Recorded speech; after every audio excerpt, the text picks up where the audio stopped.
अस्सलाम वालेकुम, welcome to ज़ैनी कुज़िन। उम्मीद है कि आप सब खैरियत से होंगे। आज मैं आपके लिए बहुत ही ज़बरदस्त मलाई बोटी रोल की रेसिपी लेकर आई हूँ, जो कि बहुत ही ज़्यादा मज़ेदार होता है और बहुत ही आसानी से हम इसे घर पर रेडी कर सकते हैं।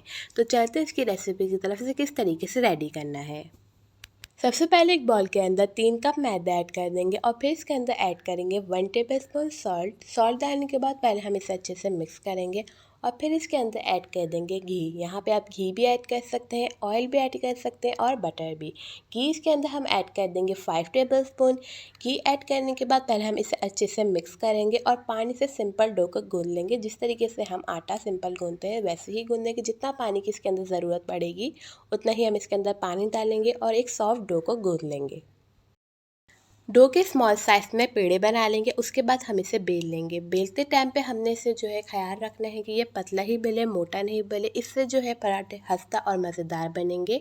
तो बेलने के बाद हम इसे तवे पे रख देंगे। तवे को मैंने अच्छे से गर्म किया हुआ था। तवे पे रख के हम इसे सेक लेंगे जिस तरीके से पराठा सेकते हैं, और इसके ऊपर घी लगा लेंगे। घी आप जो है ऑयल भी लगा सकते हैं, घी भी लगा सकते हैं और असली घी भी लगा सकते हैं। घी लगाएंगे, इसे सेकेंगे और फिर से हम अलग प्लेट में निकाल लेंगे। फ्राई पैन के अंदर अब हम ऐड कर देंगे 2 टेबलस्पून ऑयल, और ऑयल डालने के बाद ऐड कर देंगे garlic cloves 1 tablespoon. Garlic cloves डालने के बाद पहले हम इसे अच्छे से मिक्स कर लेंगे और फिर मिक्स करने के बाद हम इसके अंदर ऐड कर देंगे चिकन 1/2 ग्राम। चिकन डालने के बाद हम इसे 2 से 3 मिनट के लिए अच्छे से फ्राई करेंगे। सॉल्ट ऐड कर देंगे 1 टेबलस्पून और नमक डालने के बाद हम इसे 3 से 4 मिनट तक फ्राई करेंगे ताकि जो है चिकन अच्छे से कुक हो जाए। और फिर इसके अंदर ऐड कर देंगे 10 टेबलस्पून क्रीम डालने के बाद हम इसे मिक्स करेंगे और 2 टेबलस्पून ऐड कर देंगे काली मिर्च का पाउडर। काली मिर्च का पाउडर डालने के बाद हम इसे अच्छे से मिक्स करेंगे। यहाँ पे जो लास्ट स्टेप ये है कि आपने जो है कोयले की धुनी देनी है ताकि जो है मलाई बोटी का फ्लेवर बहुत ज़्यादा मज़ेदार हो जाए और रोल बहुत ही ज़्यादा मज़ेदार बने। तो ये स्टेप आपने लाजमी करना है। ये स्किप हो गया था तो आपने इसे जो है स्किप नहीं करना। आपने कोयले की धुनी देनी है और जो 2 से 3 सेकंड के लिए उसे कवर करके रहने देना है और फिर जो है हम इसे रोल के अंदर सर्व करेंगे।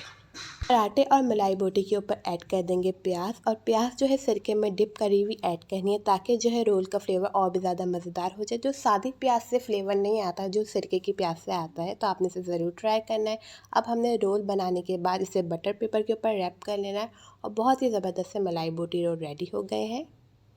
बहुत ही मज़ेदार से क्रीमी बारबेक्यू का फ्लेवर वाले जो ये रोल हैं बहुत ही अच्छे लगते हैं, क्योंकि मलाई बोटी जो है बहुत ज़्यादा जूसी होती है तो रोल में बहुत मज़ेदार लगते हैं। इसे हम लंच बॉक्स में भी स्कूल में दे सकते हैं, इसलिए क्योंकि ये ख़राब नहीं होंगे, क्योंकि इसके अंदर सिरके की प्याज डली हुई है तो वो ख़राब नहीं होगी। आपने इसे ज़रूर ट्राई करना है। उम्मीद करती हूँ आपको ये रेसिपी अच्छी लगे। अगर आपको हमारी रेसिपीज अच्छी लग रही हैं तो मेरे चैनल को कर दें सब्सक्राइब, ज़्यादा से ज़्यादा लाइक करें एंड शेयर करें। मिलती हूँ आपके साथ नई रेसिपी के साथ। जब तक के लिए अल्लाह हाफ़िज़।